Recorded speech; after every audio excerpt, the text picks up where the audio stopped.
Have you ever felt lonely in the middle of a crowd, as if the world keeps moving, but your heart stands still?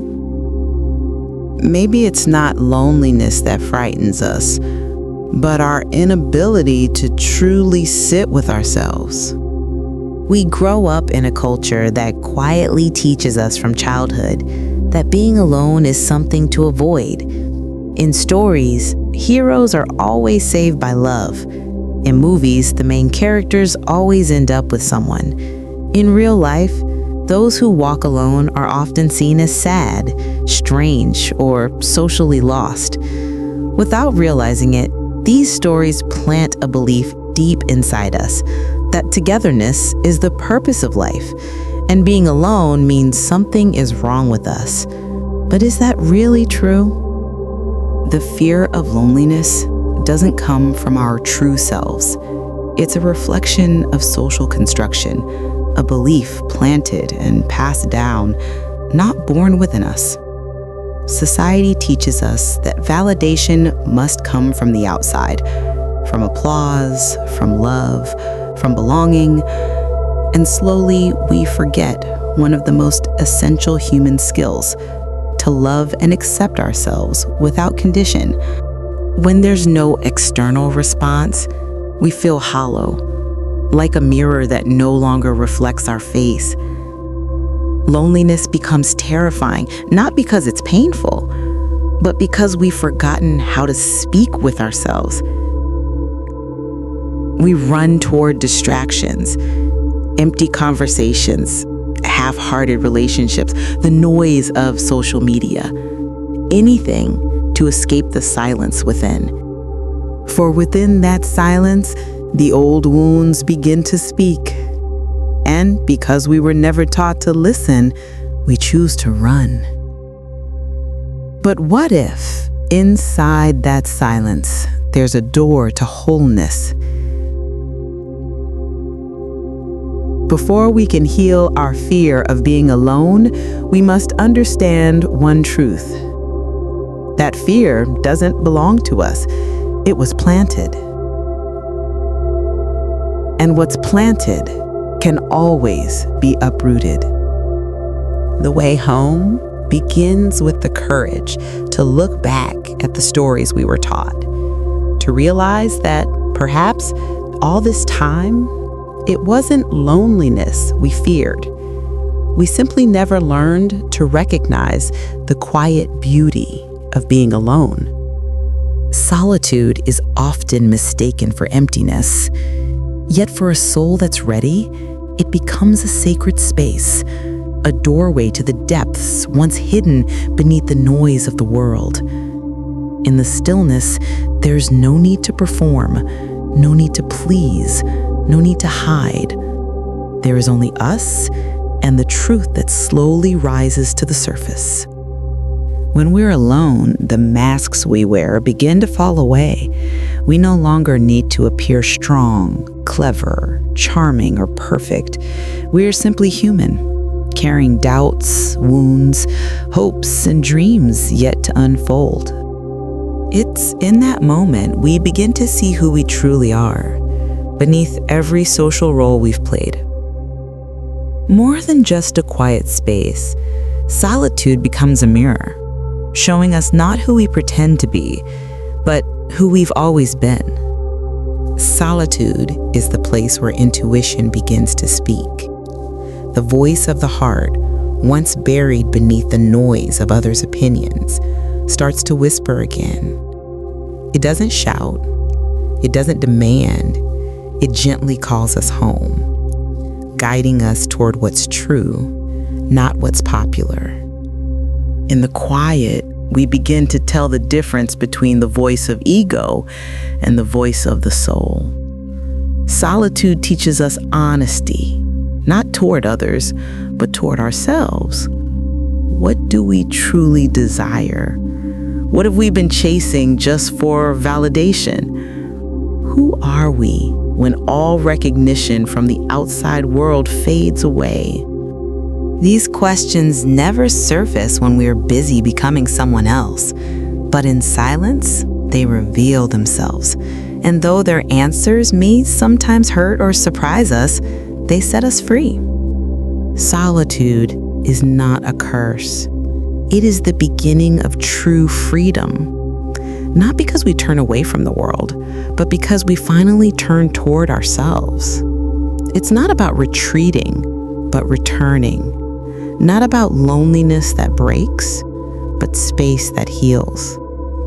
And like a sacred door, it can only be opened from within. True solitude isn't just about physical silence. It's about creating an inner space wide enough to embrace every part of who we are, even the sides we've hidden, afraid they wouldn't be accepted. When we stop searching for mirrors outside ourselves, we begin to find the truest reflection within. No more conditions to feel worthy. No more chasing recognition to feel enough.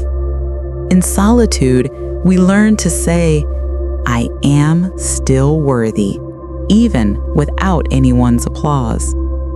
This process isn't instant. There are days we still long to be seen, heard, and loved from the outside. But slowly, we realize the deepest love is born from within, from the way we treat ourselves in our most fragile moments, not from praise we receive when we appear strong. Solitude opens our eyes to the uniqueness we once mistook for flaws. We used to hide those sides, fearing they made us strange. But in silence, free from judgment, we begin to see that being different isn't brokenness, it's authenticity. From that point, we start to celebrate what we once feared within ourselves. We learn that it's okay to be sensitive. It's okay not to always know the way. It's okay to carry our wounds. All of it belongs. Every fragile, uncertain, imperfect part of us is what makes us beautifully, completely human. In its truest form, solitude is a gentle yet firm teacher. It teaches us to love unconditionally, not only others, but also, and above all, ourselves. This kind of love needs no reason, demands no perfection. It only asks for presence, courage, and honesty. And once we find it, we no longer thirst for love from outside, because we've already found it in the deepest home within us. Since ancient times, truth seekers have always walked the silent path, not because they despised the world, but because they longed to see it more clearly, without distortion, without noise, without masks. Buddha sat alone beneath the Bodhi tree. Jesus withdrew into the desert for 40 days. Prophet Muhammad found solitude in the cave of Hira. For them, solitude was not escape. It was purification, a sacred fire through which the false self burns away so that the true self can be born. Enlightenment, in any form, is never found amid noise. It appears when all outer sounds fade, and the deepest voice within becomes the only one we hear. At that point, we do not just meet ourselves, we touch the source of all existence. Solitude opens a doorway between ordinary reality and higher awareness. Yet, this journey is not always gentle. Before we reach the light, we must be willing to walk through the darkness filled with doubt, fear, and wounds we once avoided. But there, purification begins not by resisting, but by allowing everything to surface and dissolve into stillness. In complete solitude, we start to hear the universe whisper, an intuition beyond logic, a quiet knowing that feels true deep in the heart, a profound understanding of life's essence, our bond with all creation, and the eternity hidden behind impermanence. Solitude becomes a bridge, carrying us from a life of reaction to a life of awareness. And once we cross, we are no longer the same. We become quieter, deeper, more loving, and fully present in every breath. Enlightenment does not arrive as a sudden flash from the sky. It unfolds slowly, like dawn rising at the edge of night. And solitude, it is the horizon that makes that dawn possible, not because it separates us, but because it reunites us with ourselves, with the universe, and with the source. Many people mistake loneliness for solitude, but they are worlds apart. Loneliness is the emptiness we feel when we are disconnected, not from others, but from ourselves. Solitude, on the other hand, is the fullness that arises when we finally return home within. Loneliness can exist even in a crowd. We can be surrounded by people, yet remain unseen. We can speak all day and still feel unheard. Because the root of loneliness is not the absence of company, but the absence of authentic connection, especially with the self. Loneliness often grows when we depend too much on external relationships to feel alive. When validation from others becomes our only proof of worth, the absence of people feels like the loss of identity. We become fragile, empty, and lost. But true solitude is the opposite, a sacred moment where we are not just alone, but together with ourselves. No escape, no masks, only complete presence. Solitude is not an empty hole. It is a sacred space filled with silence that heals. In that space, we begin to speak with ourselves again. We listen to the wounds we've ignored, embrace the fears we've hidden, and rekindle the inner light we once let fade. Solitude leads us to the deepest encounter, one that no presence outside of us could ever replace. Loneliness creates restlessness. Solitude cultivates peace. Loneliness makes us run toward others as an escape. Solitude helps us find ourselves as home. And in the moment we truly feel at home within, the presence of others becomes an addition, not a necessity. We no longer love out of fear of being alone. We love because we are already whole. That is the most liberating kind of love, one born not from lack, but from complete presence within solitude embraced wholeheartedly. In a world crowded with standards, trends, and endless social expectations, many of us unconsciously enter a race trying to become what others want us to be. But solitude pulls us out of that noise. It reminds us that the only race worth running is the one that leads us back to ourselves. We shape ourselves to be accepted, changing the way we speak, the things we like, even the dreams we chase, just to appear normal, suitable, worthy. But in that endless effort to belong, we often lose something far more precious: ourselves. Solitude is the space where we stop being who the world needs us to be and start becoming who we truly are. In silence, we no longer need to explain or defend who we are. We can be honest about what we love, what breaks our heart, and what we secretly dream of becoming.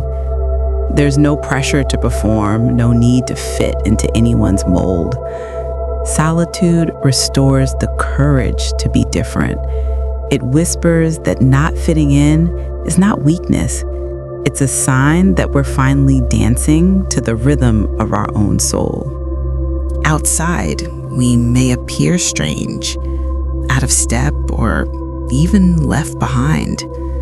But inside, peace begins to bloom because we are no longer at war with our true self. Away from the noise, we start to see how many of our life's choices were born not from truth, but from fear. Fear of rejection, failure, and being alone. Conscious solitude strips away those fears and teaches us to choose from courage, not anxiety. The more we make peace with our uniqueness, the more we attract those who live authentically too. We stop drawing shallow crowds and begin magnetizing genuine souls. Because solitude is not an empty space. It's the birthplace of authenticity. It's where all layers of image fall away and a real identity starts to grow, not to fit the world, but to be in harmony with the self. And when that happens, we no longer need the world's approval because we have already accepted ourselves first. In a world that moves too fast, creativity often suffocates beneath distraction. Endless notifications, shallow conversations, and the pressure to always be productive leave little room for silence. Yet the best ideas are never born in noise. They arise in the stillness of an open and quiet mind.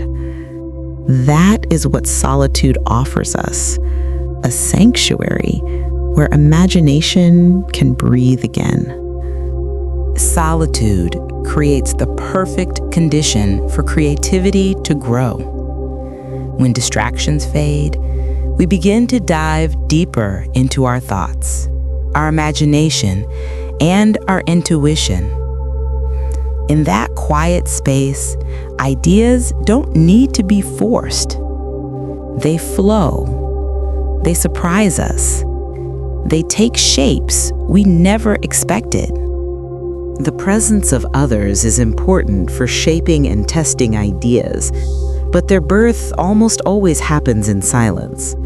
A writer finds their finest sentence in a quiet room. A musician discovers a melody at midnight when the world is asleep. A painter meets their truth when it's just them and the canvas. More than just producing work, solitude trains us to think clearly and focus deeply. Free from opinions and expectations, we begin to tell apart the voice within from the echoes outside. Our minds grow sharper, our hearts more sensitive, and most beautifully, solitude gives us permission to try, to fail, to rebuild, to begin again. Because in that sacred space, the only audience is ourselves. Solitude is not just time for silence.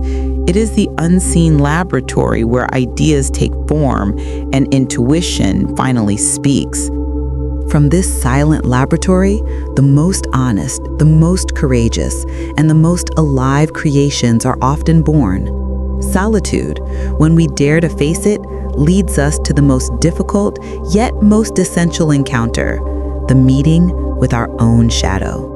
In stillness, there is nowhere left to hide. Every emotion we've buried rises to the surface. The anger left unspoken, the fears we've avoided, the regrets we've locked away. One by one, they return, asking not to be feared, but to be seen. This is shadow work, the sacred inner process of confronting our hidden selves. In the noise of the world, shadows are easy to disguise behind success, status, or even false spirituality. But in solitude, every mask fades. Everything becomes transparent. We can no longer run from the parts of ourselves that ache. Yet, this is where true healing begins, when we dare to face what we once avoided. When we stop denying our pain and start acknowledging it, healing unfolds quietly. Wounds seen with honesty begin to soften. Fears embraced with compassion start to dissolve. We don't have to fix everything at once. We only need to show up sincerely, and the soul, in its wisdom, finds its way home. Solitude also humbles the ego. The ego feeds on this sense of not enough, wanting to be better, to appear important, to always be right. But in silence, those desires lose their stage. What remains is a deeper truth. Being whole is not about hiding our shadows, but about making peace with them. Who are we trying to defeat when no one is watching? Who are we trying to impress when no one is judging? In the quiet and honesty of solitude, the ego begins to lose its grip, not because we fight it, but because we start to see that we are not the ego's voice. Beneath it lives a deeper self, one that doesn't crave validation or praise, but simply wants to exist, to feel, and to be present. Solitude is a mirror without distortion. It reflects not only our wounds and pretenses, but also our immense potential to heal and become whole again. Only those who dare to face their own shadows can walk toward the truest light. Many people think maturity comes with age, achievements, or a calm tone of voice. But true emotional maturity is the ability to be alone. Not because we are forced to, but because we finally understand that we don't need anyone else to feel complete. Solitude teaches us that wholeness isn't found in applause or approval, but in the gentle presence we give ourselves. When we can stand quietly with our truth, without needing to prove, explain, or please, that's when we begin to live as our most authentic self. When someone becomes truly comfortable being with themselves, it means they've crossed an important threshold in their inner journey, the release of emotional dependency. They no longer see happiness as something to be given by others. They begin to realize that the most stable source of comfort has always lived within. At this point, we no longer wait for someone else's arms to make us feel safe. We learn to hold ourselves gently, with compassion and unconditional acceptance. We no longer crave recognition to feel worthy because we've seen our true value, far beyond achievements or praise. An emotionally mature person doesn't close the door to love or connection. They simply no longer need it to fill a void. They choose relationships not from fear of being alone, but from the desire to share from a place of wholeness. And because of that, their connections become healthier, free from demands, manipulation, or fear of abandonment. Solitude teaches us to face every emotion directly. When sadness comes, we don't run. When anxiety arises, we don't distract ourselves. We sit with those feelings, listen to them, understand them, and in time, we heal them. It is not weakness, it is courage, it is maturity. When someone can sit in solitude without losing direction, it means they have found their own inner compass. From that place, they no longer walk into the world seeking to be filled, but to share their light. They know they are already enough, and from that sense of enoughness, all beauty begins to grow. Not everyone is ready to walk the path of solitude. Not because it is dark, but because it is honest. It reveals everything we've tried to avoid. It invites us into the silent corridors of the soul, where the only voice we hear is our own. And often, that is the one we fear the most. Solitude is not for the impatient. It is a quiet, slow, and profound journey. Along the way, we may feel empty, lost, even broken. Yet it's precisely there that we begin to rebuild life on a truer foundation, not from others' expectations or old wounds, but from the awareness that we are home within ourselves. This path demands courage, not the loud kind, but the gentle kind. The courage to be honest, to sit with silence, to not know the way yet still move forward. Above all, the courage to face oneself without escape. For those who stay, solitude changes its shape. It's no longer loneliness or emptiness. It becomes a sacred space where we meet something greater, our soul, our source, the universe itself. Solitude is not the end, but the beginning of a deeper connection with everything that exists. In the end, solitude is not about running away, it's about coming home. And only the souls brave enough to walk this path alone will discover how beautiful that home truly is. The place where we are whole even before we share ourselves with the world. Thank you for watching. Don't forget to like, comment, and subscribe to support this channel's continued growth. See you in the next video.